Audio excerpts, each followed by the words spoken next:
السلام عليكم ورحمة الله وبركاته. ازيكم يا حبايبي؟ عاملين ايه؟ ان شاء الله تكونوا بألف خير. النهاردة بقى هنعمل الميني بيتزا من غير ولا عجن ولا تخمير ولا اي حاجة. هنعملها بطريقة بسيطة جدا، هنعملها بالعيش التوست.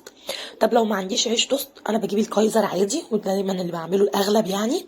بتفتحي الكايزر اتنين وكده الكايزرايه الواحدة بتعمل معاكي اتنين، وفرديها بالنشابة بسيط بتطلع معاكي تحفة. احلى ميني بيتزا هتعمليها.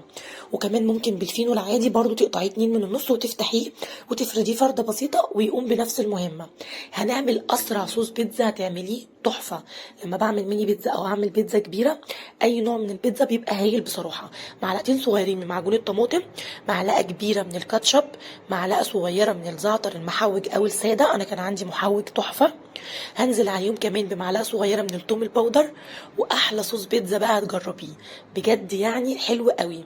هحط بقى في الصينية التوست بتاعنا، صينية الصاجة دي حطي فيها ورق زبدة زي ما تحبي.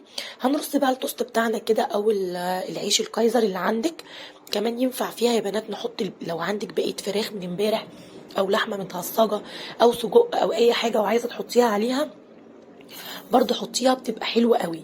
بندهن بقى الفينو بتاعنا او الكايزر اللي هنعمله، بندهنه بقى كده زي ما انت شايفه كده بصوص البيتزا، بيخلي طعمها حلو جدا.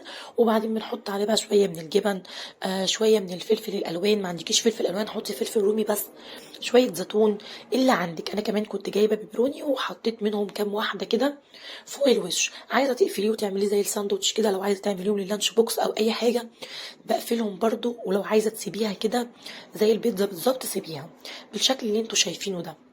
وبعدين بقى بدخلها الفرن اول ما الجبنه تسيح بس والعيش ينشف شويه كده يمسك نفسه، بخرجها على طول وبتبقى بالشكل الجميل اللي انتوا شايفينه ده. شايفين بقى حلوه ازاي وسهله وبسيطه؟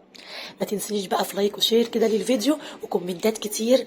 ولو انت مش مشتركه في قناتي استنيكي تشتركي في القناه وتفعلي جرس التنبيه عشان يوصلك مني اشعار بكل جديد وكل الافكار الجديده. يا رب الفيديو يكون عجبكم واشوفكم على خير ان شاء الله في فيديو جديد، وباي باي.